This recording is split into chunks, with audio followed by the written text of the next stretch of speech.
Welcome back to WilliamSteel True Crime and Steal a Spotlight TV. Here I am with Ignacio Esteban, retired ATF agent, and my co-host, Ignacio. Bill, what's going on, man? Another week. Happy New Year, man. Happy New Year to you and your family. Hope you had a good, healthy new year. Hard to believe we're in 2024. Yep. So this is going to be an interesting show. The new year was like this. I came back from New York. I had a lot to do. I came back with that little respiratory thing that was going around. Yeah, a lot of And people boy, did. it knocked me down for about, over 2 weeks and 2 rounds of antibiotics. And, you probably shouldn't take an antibiotic for a virus. And then everybody around me caught it. And now the whole town has it. So I skipped a New Year's Eve event that I was invited to. But yeah, just trying to line up shows. And we covered Sandy Modell. We had Sandy Modell's son, Ryan, was killed by a guy in Florida. Yeah, I remember that. And Ron DeSantis is refusing to move the case. So we had another interview with Professor Modell and Samantha Markle. Sure. And we're going to really keep the heat on. Now, Sandy's put some billboards up in the Iowa caucuses right along the interstates. Oh, wow. Look at that. About the case. And Ron DeSantis. Get some attention. Get some national attention out of it. That's good. DeSantis is playing, that he's tough on violent crime and running for president. And so he's already agreed. He has a story that's contrary to that. So, yeah. Very contrary. He's aware of the case and refuses to see the guy prosecuted because the guy claimed stand your ground, but he pursued Ryan. I remember that. He was outside, right? And hosing himself down? Yep. And it's not stand your ground. The police told him stay locked in your house. Instead, he went 5 minutes later looking for the guy.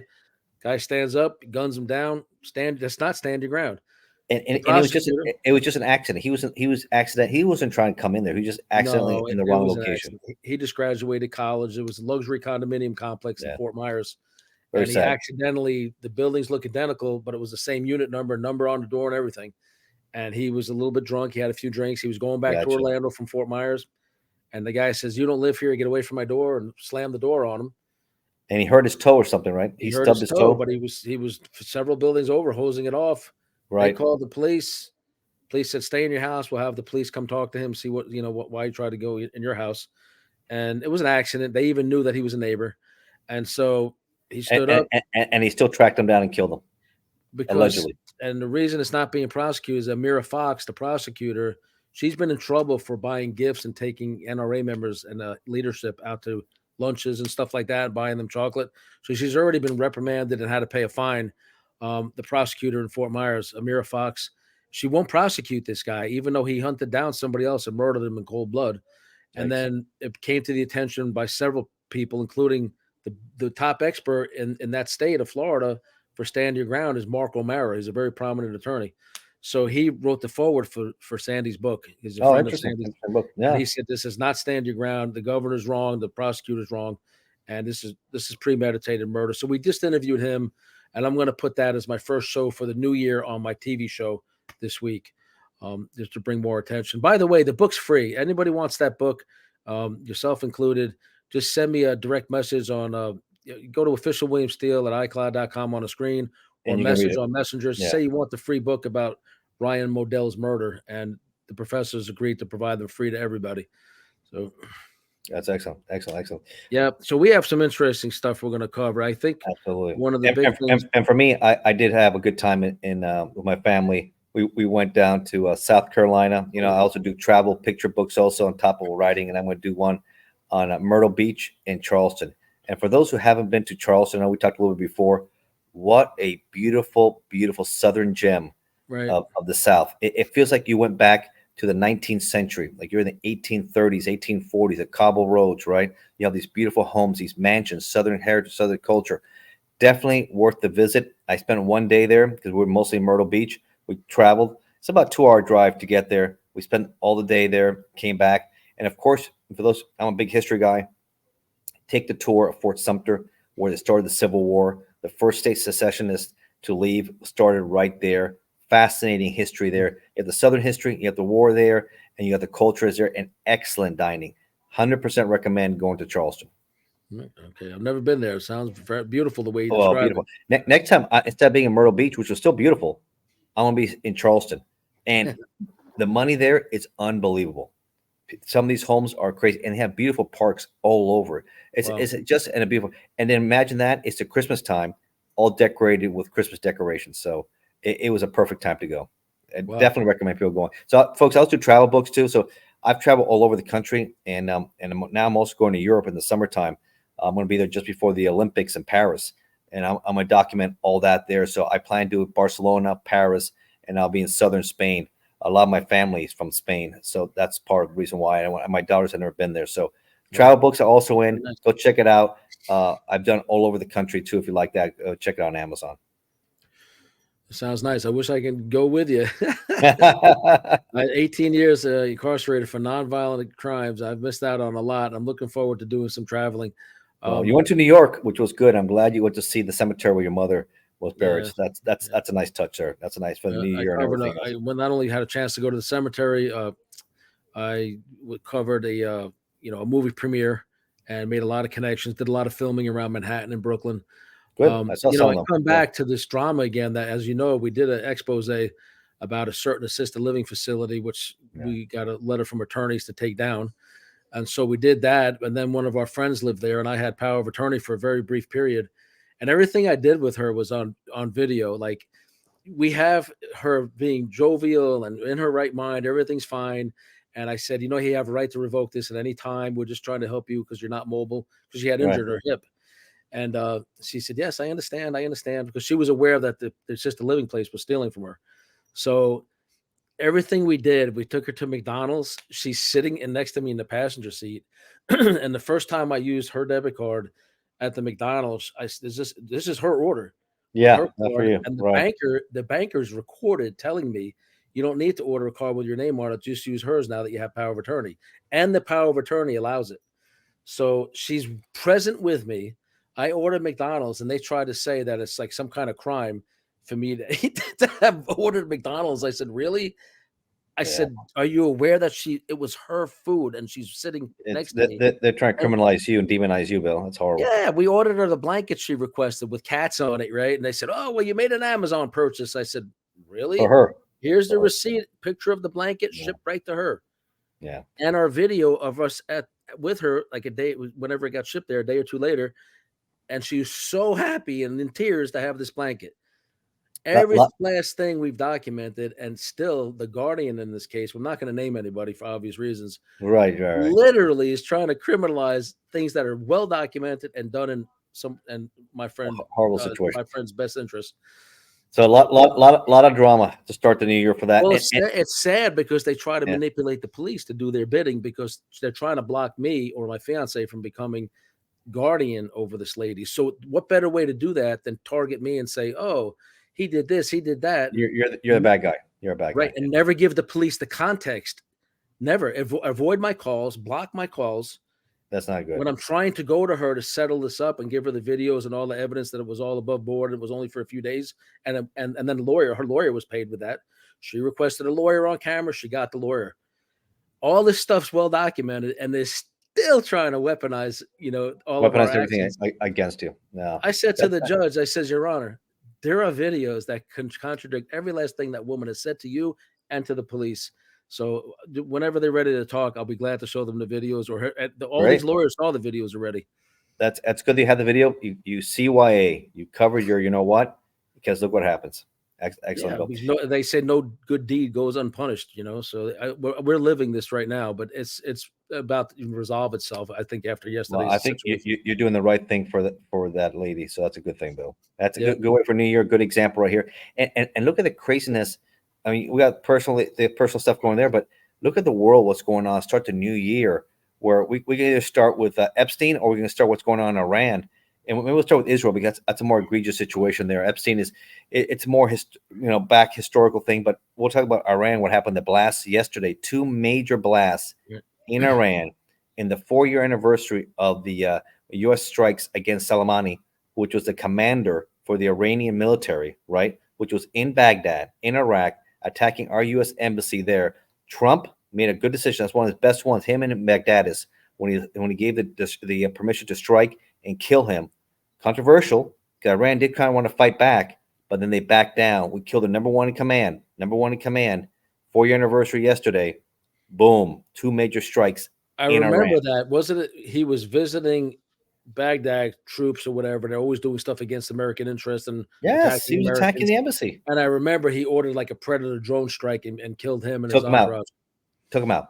Rightfully so, because he's antagonizing a war. He is Iranian in Iraq, right, against U.S. interests and trying to start a civil war and hurt us and going after our people also. So rightfully so, game, set, match to him.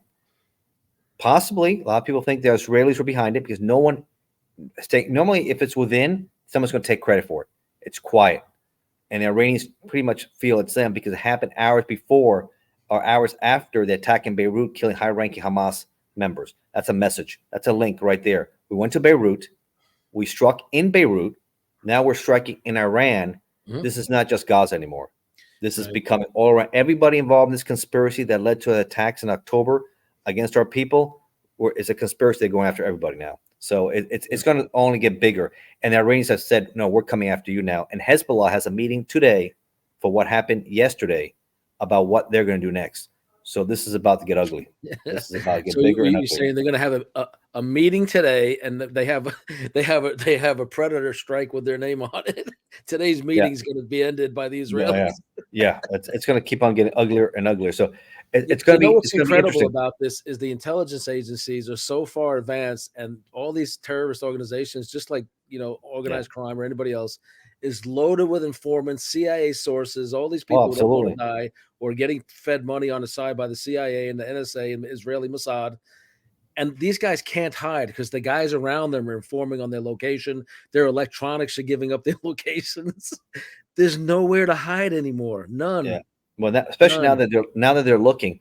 But it was. I wish they were like that. It wouldn't have happened when Hamas got ready for this attack in early October. Right? Where was that preparation when they needed it? And it wasn't there. I heard whisper that supposedly Egyptian intelligence was aware of it and notified the Israelis. So those recriminations haven't started yet. But yeah, how did they not know such a big operation was underway? Yeah, that's unbelievable. And I heard the U.S. also had whispering also about Israel. Hey, the day before they see some stuff happening at the border there. So unfortunately, they're going to learn. There's going to be an investigation. What went wrong? What they learned from it. But I can tell you, it looks like now Bibi Netanyahu has gone all out war, and he's not going to just be Gaza anymore and Hamas. And he's going to Beirut now, obviously with that strike. He's going to Iran now with his attack. It's going to get bigger and bigger. The Israeli Mossad is their intelligence arm, and I know that they have not outlawed extrajudicial assassinations and all that of targets overseas, so they do it routinely. Yeah. And so I happened to read a few books about them, and I remember very striking. I think I brought it up in the last show. Their motto is "kill them first." So if they know anybody's making a credible threat against Israel, that's their motto. They go right for them. They don't wait. This time here, I even said on all the sites that I post on, I call Hamas ham-ass. Ham-ass, remember that, yeah. To be a smart ass a little bit. But I said, these cowards from such and such, even if they flee, even if they give up all the hostages, they know they're not safe anywhere on this earth because the Mossad is coming for them. Right. They're going to target them. No, if they hide in Yemen, they get them in Yemen. They hide in Iran, they get in Iran. They hide in Beirut, they get them in Beirut. But they're going to get them all one at a time. They get them in Syria. Wherever they think they're going to hide, they're going to hunt them down. They're cowards, they're killers, they're terrorists. They get taken care of. There's civilized ways to handle this. Obviously, they have a situation there with Palestinians, a two-state solution. You work it civilly, not this barbaric situation of animals they unleashed, killing babies, butchering them, putting them in microwaves, killing innocent people, hanging them, all the animalistic things they did, those poor concert goers. We've all watched the videos there. Everybody has seen how they track them, hunt them down. Peace people enjoying a concert. They're coming with their gliders and with AK-47s and lighting these people up who are just there to enjoy a day and massacre them. No, I think even the concert was the topic was peace. It was like a peace celebration or something. But so this here is like they did the most horrific things. And yet you have tens of thousands, if not hundreds of thousands, of Hamas and sympathizers, supporters in the streets supporting what they did. Every one of them should be in prison for giving. And how about the people who turned down the poster of the hostages all over? Who does that? What does that say about their character overall? We're trying to recover. They're brainwashed. Kidnap babies. Yeah, there's civilized ways of doing things, and there's system to use it. You become an animal, you become a criminal. People will deal with you accordingly. They have That's what certain happens. ones of these, terrorists that they captured already, and under very light interrogation, like supposedly nothing rough was done to them yet. Um, they have already said why they kidnapped all these people, because every single day, the men included, are getting violated in the worst possible ways. Every single day, day in and day out. That's We horrible. do that. We do that to control them. We do that to send a message. That's horrible. They readily admit that's what they're doing to the kids, the men and the women, That's horrible. every That's day absolutely in horrible. captivity. So And, we and, don't and then they know. want to complain that we want to waterboard people for information. Give me a break. Waterboarding, and then well, that's difficult. I am glad that the Harvard professor resigned. Yes. Oh my God. She was an embarrassment, disgraceful. She was definitely plagiarizing. If you read, she was plagiarizing, right? She wasn't giving proper sourcing and all that, just copying and putting in there. So yes, and then her statements there, she was not defending. I mean, supporting anybody who's supporting Hamas is a problem. That's not freedom of speech. These are terrorists. You don't support terrorism. All she Period. had to do was make a statement saying going after targeting any group here, including the Jewish students, is not acceptable. You'll be expelled, Unacceptable. and it would have stopped. But no, she wants to defend only the blacks, the gays, and the other marginalized groups. Why are Yeah. you not standing up for a whole Yes. group of people that are being beat up on campus, victimized, locked in rooms, can't go to class, being That's terrorized, horrible. and she That's just let Harvard. it happen? And that's at Harvard. And that's She had the disgraceful. nerve to tell Congress it was a matter of genocide is acceptable. It depends on the context. No, it's not. She has no idea what genocide even means. She didn't That's know unacceptable. what genocide means. To That's say horrible. something so stupid. That's unbelievable. And she wasn't the only one who went down either. She went down. And the other professor, the other nutty professor from University of Pennsylvania, I think UPenn, other schools. I mean, there's just countless ones. But this is a big target. This is a big one here. If you haven't seen it, look at her testimony. Look how she went down. Good riddance to her. The mainstream media, which is nothing but a public relations arm of the Democrat liberals, has said all for the last 2 days it was a racial resignation. They forced her out Horrible. because she's black. No. The color of her skin had nothing to do with this. Her race had nothing to do with it. Her sex had nothing to do with it. Caught in 50 acts of plagiarism. Students are expelled from college for that. Absolutely. Who was she to be president of Harvard when she got her way in there by fraud?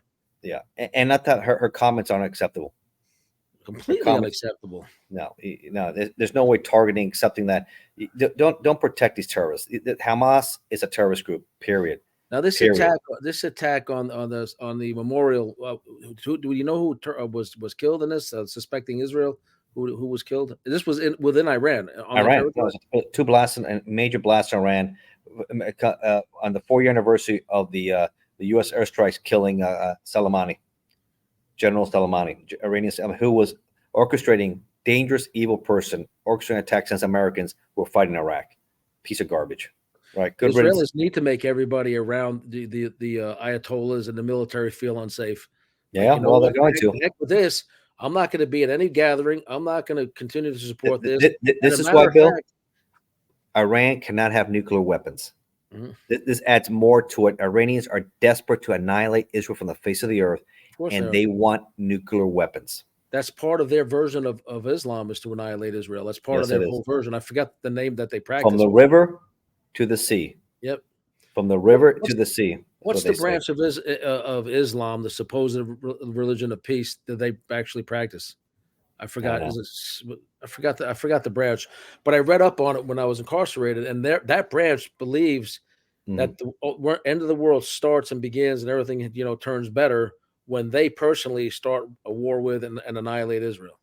Yeah. So I don't understand why. Like, I think an incident like that's genocide, by the way.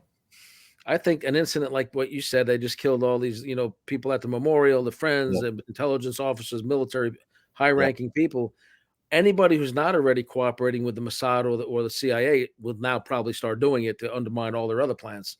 Yeah, and Iran already has, because a lot of the Christians in Iran, those who are pro-democracy, are fed up with this dictatorship, fed up with the Ayatollahs. They want to go back to where it was with the Shah before all this, right? Where Iran was a decent society, not with the Ayatollahs, which is controlling, manipulating, abusive. Right. It's our way or the highway. You got to bow to Mecca 5 times a day. It's how about people they have their own ideas, their own religion. Why are you mandating, forcing your views on people? Look at how America does it. You want to believe, great. If you don't want to believe, great. If you want to believe in whatever, that's great. When you start forcing your ideas on people, that's where the problem starts. That's what that religion of peace is all about. See, Islam doesn't translate into the word peace. It translates literally into the word submission. So if people are too dumb to realize that, that's to their detriment. They like the sword, and if it's not that, remember how the Saudis execute still to this day. If you challenge us, the crown prince, what happens? Beheadings. Right. Beheadings. And our society is based completely different. We believe everybody do their own thing. You're not allowed to force it on anybody else. Right. But they're coming here trying to force it down everybody else's throat. So Sharia? Were you talking about Sharia law? Sharia law, and just convert to Islam or die sort of thing. That's what they do in a lot of countries. And they want these freedoms here, Bill, right? And they want to do things. But if you and I go to their country and say, you know what, we're going to have people who are secular, or we're going to have just Christians, or we're going to push more Islam and the Muslims over here, they would have a fit. Yep. They want that. They want to control it, and then they want to bring that stuff here too. No, that's not the way it works. That's why people accept it or reject it, but you don't tell people what to do. That's right. And it's all spun on lies, especially with Palestine, which doesn't even exist. But the Palestinian people, that region, the population has gone up from, I think, 700,000 to 7 or 8 million over the last, 15, 20 years, whatever it is. Where's the genocide? Where's genocide? Well, they don't even know the definition of the words that they throw around. I'm hoping that Biden, we're going to transition over to Biden here. And yes, we have that situation there. Did you see Michael Johnson talking the other day at the border, at the problems we have? He is the Speaker of the House, the new Speaker of the House, right? Took over McCarthy. And by the way, McCarthy's gone. He stepped down and he left the scene. Elvis has left the building. Elvis has left the building. He's back in California, and I don't know what he's doing. He's up there. One second before we dive into that, I do want to say this for the audience and for the YouTube algorithms and all this. The opinions of my guests and of myself are our own. They don't necessarily reflect the opinions of YouTube. Absolutely. These are based upon our own life experience and observations. There are opinions and our research here. And our research we've done and what we say. That's right. And there's a lot of video out there, and you can check a lot of things out there. McCarthy's gone. Michael Johnson now Speaker of the House. They're very tight win there. Let's see if they can hold on to the House this year. This is a huge election, 2024. Trump going to Supreme Court now, right? Off the ballot in Colorado and Maine. I think he should win that case, conservative Supreme Court, that he's allowed to stay on there, right? We'll see. That's a big thing here. But going back to my point, we have a problem. Yes, Israel is in big problems. They're surrounded by enemies. We're one of the biggest allies of Israel. We have these same people here, sympathizers here, right? They've come in the border. The border is loose. It is not what it should be. We see the videos all the time, people coming in. There, we have to control. We have to put the wall. We have to control the border. We have to stop these tunnels, because there's also a lot of underground tunnels too. People don't realize, just like Hamas has those elaborate tunnels. Guess what? Those are also in our country, and they're from Mexico coming through here. The cartels have elaborate tunnels also under our country. We have the border wide open, and people overstaying where they claim political asylum and they're never found again. We're a very porous country. That's a big problem for us, Bill. That's a big problem. Like 300 something thousand a month. I think some ridiculous numbers were on the news yesterday, and I'm like, what country allows this? Can't. And there has to be a way to do something about this president that's allowing it to happen. Kamala Harris. She has. I don't think she's been to the border yet. She was the border czar, and never came to the border. She doesn't care. She doesn't care. She needs to be prosecuted. Biden needs to be prosecuted. Majorca, whatever his name is. Mallorca. Yeah, they're undermining their oath of office to serve and protect. I don't even know what their oath is, but to uphold the Constitution, right? So why are they not being prosecuted? Why is somebody not filing? I know we talked about it. Texas passed a law where they're trying to, but I know it's going to go to the Supreme Court. They might not be able to enforce that, and having their authorities, the officials arrest people on immigration, since it's more federal violation, not state violation or local violations. But maybe they can finish the wall. Maybe they can do things that can at least help and do other things, working with Border Patrol and working with other officials. More things have to be done, Bill, because it is just atrocious, our situation. It's not just for our generation, for future generations. we have to be. Yeah, we're a country of immigrants. We all came from somewhere, right? Unless you're Native American, even Native Americans came from somewhere else. So we all have to have law and order because we don't know who's coming in. Health issues, we don't need another virus coming in like this. Right. We don't need criminals coming in, and we definitely don't need terrorists. We definitely don't need terrorists. So this is common sense approach. And if you saw Biden, I don't know if you saw him with being interviewed on New Year's Eve with Seacrest, Ryan Seacrest, No. and the First Lady. He couldn't talk. I couldn't understand it. It was just basic questions. What do you hope for the new year? What do you think's going to? And he went in these tangents, and you're out there like he cannot finish a sentence. He can have a coherent thought. He stammers. Even the First Lady kind of trying to shut him down a little bit to say, okay, let's cut and we're done. It's an embarrassment. He's an embarrassment, Bill. He's an embarrassment. And I think regardless, I think he's done. It's going to be Trump, or it's going to be maybe RFK's numbers are enormous. He's getting on the ballots now in a lot of the states. He is a credible. He's it's going to be interesting this election for sure. Don't be surprised if he pulls the upset. Don't be surprised. When is the Supreme Court supposed to hear the case about Trump being removed from the ballot in Colorado and the Maine corrupt attorney general? In my opinion, I think Colorado is on Super Tuesday. I'm not sure what Maine is. So that's in March. So it has to be before that. It has to be done before that. So maybe in February. Yeah, you would think that would be like an emergency case. They need to hear it immediately. They should. They're going to have to. But like anything else, they have write-in.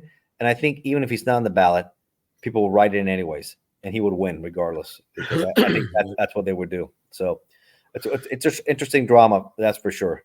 Let's get into a big true crime case that's breaking today and has a lot of very prominent people running for cover. So the Epstein list, or part of it, people that I guess went to his island or his jet or whatever, was released. Yes. I think they expected 170 names. We got about 90 so far. So far, well, still, obviously the big names are out there. Prince Andrew, obviously we know what he's about, but more details about because of the depositions with the victims and allegedly his molestations. He's grabbing these young girls and stuff like that. He's a disgraceful prince. I think King Charles, if he doesn't read all this stuff, he needs to him removed. He should not have that title. He shouldn't be a royal, and he should be removed allegedly for all these things. And he settled in a civil lawsuit with one of the victims, by the way. Right. So you're settling, right? And these allegations are true. He should be gone. He has no business being there. The other big name, obviously, Bill Clinton, former president of the United States. I always remember Monica Lewinsky, which was inappropriate. His behavior as an intern, what he did in what they used to call the oral White House, was the White House. Remember that? Yeah. Right? And in graphic details with a cigar. We all read it. We all remember the accounts. She's an intern. She works for him. Very inappropriate behavior. And according to one of the victims in the depositions, she said she overheard Epstein telling somebody that, man, Bill Clinton likes him really young. Mm-hmm. He likes them young. So this is a pattern. Monica Lewinsky heard that? No, one of the victims in the deposition. Oh, okay. They just came out. Yes, okay. Yeah, she's saying that he likes. She was young, and she was a victim allegedly of Prince Andrew and others. So does allegedly Hillary, an enabler, right? Allegedly an enabler, and all these other allegations and settle lawsuits and everything on. So, that's going to come back and show what kind of character, what kind of people they are. The Clintons, the history they have. We have to be very, very careful what we say on the show with this regard, because stations have been shut down getting too much into this with the P word, the underage, the P word. Yeah, we don't use that word. They're the one that describes that practice. And then the other one, a lot of the shows in Britain, when they go too hard on Andrew, their stations get shut down. Yeah, but it's embarrassing. It's disgraceful. I don't think they go hard enough. I'm sorry. He did all that stuff. They don't go hard enough. I met them, as you know, in a very, very roundabout way. Yeah, tell me a little bit about what you got, Bill. Yeah, in Palm Beach. So I'll get into a little bit into that now. I did write a book about it. It's been out a little over 2 years, and I name names in the book. So I think everybody really needs to start picking up my book if they want more insight about what's it called again? Who these creeps are. It's called Ghislaine, which is Ghislaine Maxwell's first name, Ghislaine, and the subtitle is Sensational and Impure. And so, to run long story short, I was a fugitive. I was on a run in South Florida. I was actively selling coke and doing burglaries and different things. And I had a fence down there on Worth Avenue, and I'm not going to get into his name. But so one time I was in this diamond salon, in his place with a bunch of stolen stuff I was going to sell him. And there was a guy at the counter across. I guess he didn't hear me come in or didn't realize I was there, and being waited on by my friend who owns a salon, and is an older man. And I noticed that he had his hand down the back of a young girl's shorts. Okay. Yeah. Yeah. And it's what he thought was a private place. Sure. And she looked like a Jodie Foster lookalike from the movie Taxi Driver. Like, she looked like she was about 14, maybe. Mm-hmm. And I was like, oh no, this isn't happening, in front of me. And I was thinking, crap, I have a gun with me. The gun at the time, was outfitted with a suppressor on it. I had stolen jewelry with me. I was a fugitive.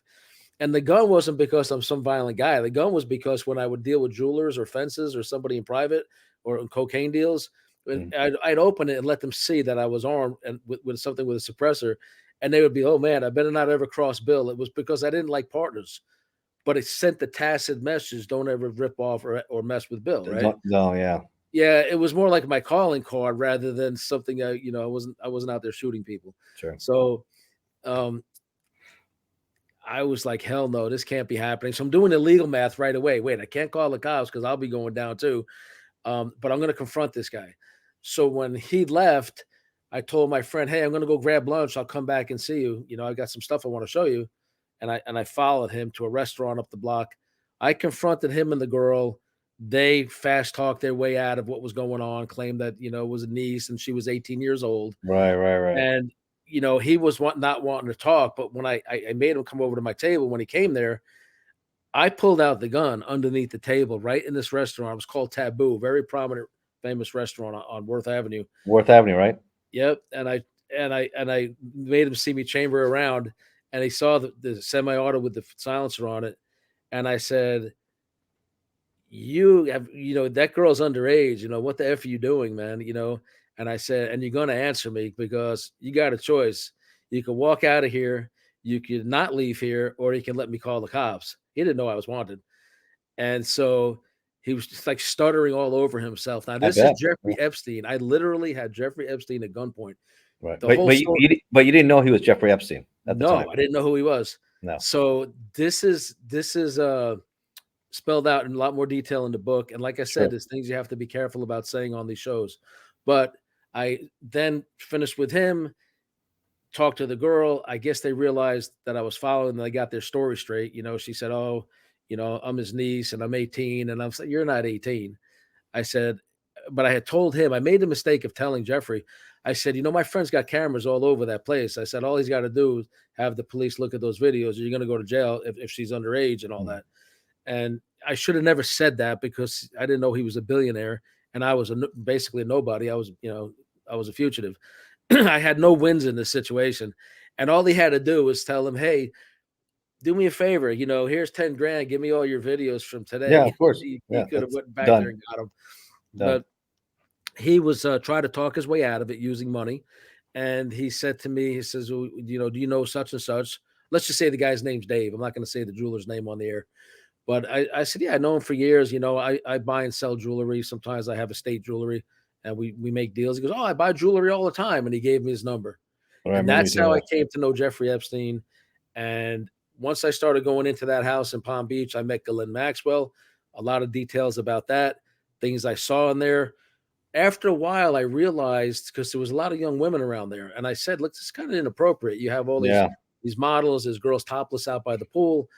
And he's like, well, no, none of them are underage, and some are models from my friend's modeling agency, and some are, they're for the massages and all this stuff. And I'm like, I don't know, you guys, it seems a little weird, a lot of traffic in and out of your place, and it's so weird. Things escalate. I was probably given the opportunity. I was with Ghislaine. I was with a friend of hers who was an adult, one of the assistants. And I just could sense that something was really wrong in this place. And if you read what happened towards the end, I actually left there with some evidence that I turned over to authorities, and nothing was done with it. Nothing was ever done with it all these years later, including when some of the victims of Epstein went forward years later, nothing was done with their information. I think you should talk to TMZ, Bill, and see what they have to say. They want to listen to you. I was already on there. I know Harvey pretty well. you should. I think especially now with how relevant it is with Epstein's list coming out, I think make an interesting story and go a little more detail about what happened with Epstein and the gun and the minor, and then everything else that came out with it. So I think that'd be interesting, a little tidbit, and that'll maybe help some more book sales too. That's a good thought. Harvey Levin, I wrote the book. I exposed names before anybody else did. Literally have names in the books that are in there that are now on this list. Then go for it. Go. I think go whole thing there. And he also didn't he have security pull a gun on you when you were in that room with Maxwell? He Maxwell? tried to intimidate me one time. He came there with the guy. He wanted to see some videos, and there was a guy standing there. One of his security team with his hand on his gun, and I was like, "So what is this payback for the restaurant?" It was him sending me a message like, checkmate. So checkmate. I got you now. It's spelled out in the book. So it's called Ghislaine, Sensational and Impure. Link's going to be in the description. And thank you for bringing it up. I'm going to be. Yeah, man. It sounds like it's we talked about it. It's interesting and it's very relevant today based on what's happening and all these players involved and people who know each other. It's also interesting. It's a little battle here between, Aaron Rodgers, a very famous professional football player, quarterback for the Green Bay Packers, and now it's for the New York Jets, and Jimmy Kimmel, who has that host that show on live on Jimmy Kimmel. I guess they have some bad blood between each other. And yesterday, Aaron Rodgers made a jab at him on one of these online shows about, hey, Jimmy, you gotta be careful. Maybe your name will be on the list too. He didn't like that. He didn't like that too much. So everybody is jostling. Can't wait to see who else is on the list. What's going on here? They're going back and forth and stuff. So this people are interested. And who else on the plan? I know Trump was also tied into it, but he kind of cut his ties with this guy Epstein early, but others didn't. Prince Andrew was good friends with him for a long time. They thought if they did stuff, they thought that if they did things with minors at that house or outside the United States, they'd be in the clear. They didn't realize he had every room wired up. That's right. There's rumors that her father, Ghislaine's father, Robert Maxwell, who used to own the New York Daily News, and he was a big shot in Britain, that he was very much down with like intelligence agencies and all this stuff. And then because they're Jewish background, the Mossad and blackmail is a big part of that whole industry.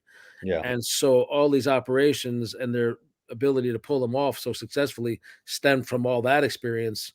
Well, if you get prominent people in compromising situations, therefore they got no option but to do business with you or you expose them. So their blackmail operation really grew to a crazy level. And on top of that, Epstein was deranged anyway, because he was with that behavior anyway, but he also had a steady supply of these underage girls to supply to very prominent people. Yeah, that's somebody that's not right. It's obvious, somebody is so rich, nothing more satisfying than having a full-grown woman. I don't understand what these guys into 13-year-olds and 14-year-olds. That's very, very strange. Very strange behavior. Exactly. So, and we can't say a lot here. And again, these are really not our opinions. A lot of this has been in the news. My book's been out there for several years. This is Crime Prevention 101. Listen to the victims. You have to listen to victims. Now, there's always two sides to the story. People make false accusations. I've gone through it 3 or 4 times since I got released.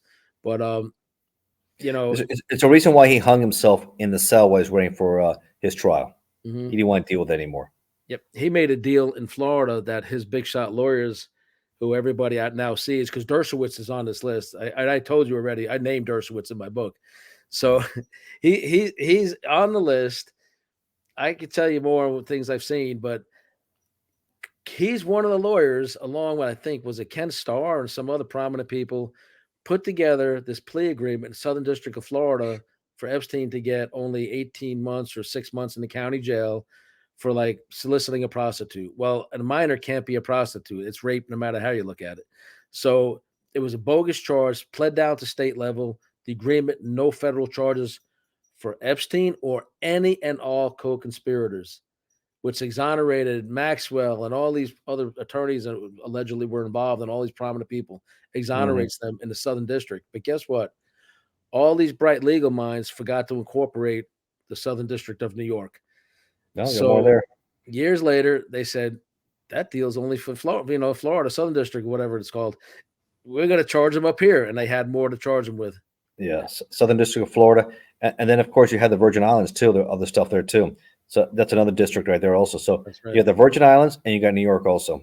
So Yep. interesting stuff. I think we're gonna keep on following up on this because there's more and more stuff coming out with Epstein, his list, and maybe Maxwell's going to say some other things now. We'll see. She got a 20-year sentence. We'll see what else she can do. Well, maybe she'll cooperate more. We'll see.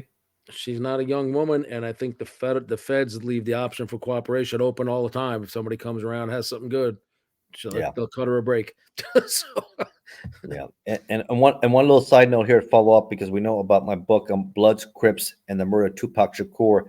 Dwayne Davis in the news again. Obviously, the trial is going to be probably set up sometime in summer. He wants to bond out, but it looks like based on information the prosecutor came off from the clerk's office out there is that he's soliciting possibly family members, gave him a green light, allegedly in record conversation from jail to kill some of the witnesses in this case, allegedly. So, yeah, he's bringing a Southside Compton side out there. So he's an OG. Obviously, he's been involved in a lot of things. He bragged about it. Loose lips sink ships. He sank his own ship, and that's the situation he's in right now. He's in a bad situation. Everybody on the planet, especially anybody who's been to jail more than once, unfortunately, common sense, knows that those phone calls are monitored. You don't ever say anything. But, Bill, I've done a lot of cases, right? It's amazing how much good evidence I used to get out of those record calls. Amazing. Because their first call home, they'll tell their girl, hide the gun, do this, don't talk to this agent, talk to that one. Hey, let's put the blame on this guy, not me. Hey, did you hide the gun? It says it's recorded for a reason. It means we're going to listen to it. Of course. Yeah. I remember in Palm Beach County Jail, some guys were caught like that because they didn't think the calls were going to be monitored until they got to their housing unit. So what they would do, you'd see some high-profile guys left in the booking area for an extra long time. And I'd be like, the reason you're not being processed yet is they want to hear the people you're reaching out to, what you're saying from the booking phones. Unbelievable. Yeah. Common sense, not too common with some people, man. I know what I noticed, another trick of law enforcement. It's not a trick, it's a tactic, and it works. Yeah. Get two guys for a crime, suspects or not. I don't know if it has to be done before or after Miranda, probably before. You see them both in the back seat of the same police car, and this got a camera and audio, and then you act like you're having a cup of coffee or you're talking to your buddies, and then you figure out what they talked about for 20 minutes, Yeah. Well, there's no expectation of privacy in there. Right. There you go. So you're not interviewing them. They're just talking. Right. So you got two suspects. Yeah, that does happen. Yeah. And it's good evidence also to be used. I remember there was a case like that where the federal marshal van, for some reason, they were able, because it was like a new crime being committed. So Miranda on the earlier cases didn't count. So they made all the co-defendants look like they were being transferred together, put them all in the same van. They left it wired in like the Sally port of one of the federal jails, and they got a conversation of all the co-conspirators on a whole new crime. So, yeah, that's smart. That's good. All the things you can to get more evidence against these guys. Absolutely. But there's a lot of stuff out there. But this guy Davis, man, again, he's not bonding out. He pretty much bought himself. He's 61 around there, and he's a survivor of colon cancer. I see him spend the rest of his life in jail. They're not going for the death penalty, but he should get life. So his role, to be clear, was handing the gun to the guy that killed Tupac. Is that the role right there? No, he orchestrated the whole thing. Oh boy, okay. Because allegedly, what's out there, and based on his own statements, and based on what he says, is payback for his nephew Orlando Anderson getting that beat down by Tupac and the Death Row Record guys, Mob Piru guys, which are rivals out of Compton, right? And he said, no, they were actually went to his club at 662, which is Suge Knight's club at the time, which, by the way, 662 stands for Mob, M-O-B, right? And they're waiting, and they were running late. So they got impatient. They had their guns ready. They were going to open up at the club and try to kill Tupac at the club, maybe even Suge Knight. But instead, they happened to spot him heading back on the Vegas Strip, and they were in that black BMW. And because Tupac is trying to get some girls' attention, he's out of the vehicle. They turn around on Flamingo. They pull up next to him in the white Cadillac, and then that's when he allegedly passes the Glock 22 with 40 caliber, and Orlando Anderson allegedly shoots and kills him. How many times was Tupac shot? 4 times. He was hit 4 times. I remember he hung on to life for about a week, didn't he? About a week, and then died. Okay, so Ignacio wrote a phenomenal book about this. I yet to read it. I appreciate you did get me a copy of it, sent me the link and all that. Everybody, check it out. Links in the description. You want to check out my book about the inside story of Ghislaine Maxwell, Ghislaine, Sensational, Impure, links in the description. And check out ATF Undercover also. It's on Audible too, and the most dangerous crime syndics of our time. Audible books are doing really well. So if you don't like reading, you like listening, I got 2, working a 3rd, Killers and Tyrants, hopefully to have it out early this year.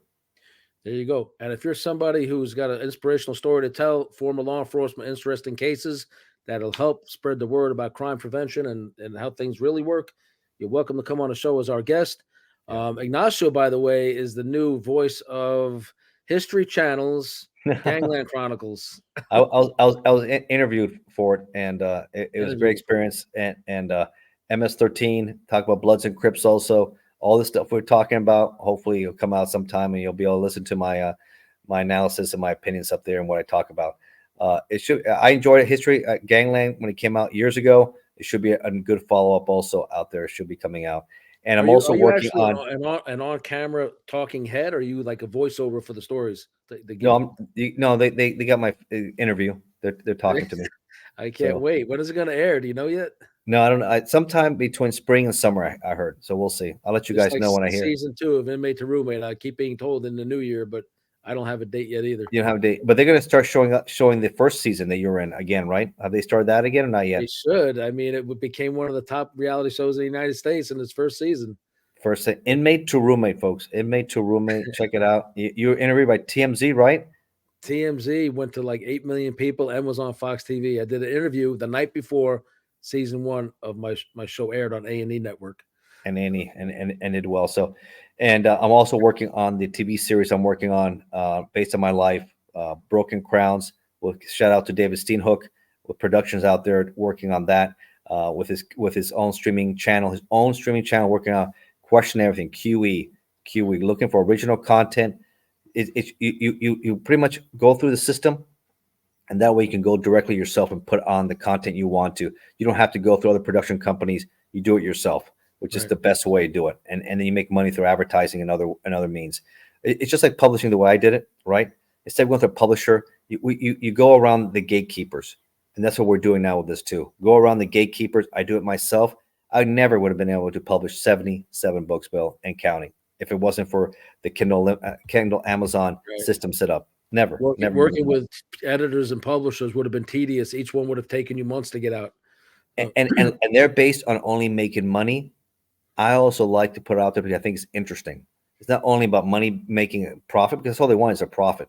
So this is a different setup here. And I think if you're somebody like a prolific writer that wants to write along, I think Kindle Amazon is right for you.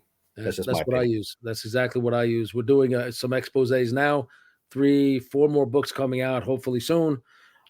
It's just a matter of time. You know how it is getting them together. So I'm not in retirement. I'm still getting on my feet from a very rough experience. Yes. Anyway, thank you for joining us, Ignacio. Okay. Thank you for coming back. Happy New Year, everybody. Happy New Year, everybody. God bless. We're doing crime prevention, news, and the opinions of myself and Ignacio based upon our in-depth research and analysis. Absolutely. That's right. Take care, everybody. Bye. Cold open. Medicaid waiver fraud, triple billing, unauthorized charges, the grim underbelly of certain assisted living facilities. Picture an elderly person, alone, injured, pressing a medical alert button. No one comes. Neglect, when every second counts but assistance is hours away. Imagine thefts from residents' rooms, cash, medication, jewelry, treasured photos. Nothing is sacred to those who exploit and pillage, not assist. These abuses, these betrayals of our vulnerable seniors occur in places meant for care. I'm WilliamSteel. Join me as we expose these hidden crimes, safeguard your loved ones, stay informed, stay vigilant. Dive into our series. Become the shield against abuse. Together we ensure safety and dignity for our seniors. For more, follow WilliamSteel True Crime. Your vigilance can save lives.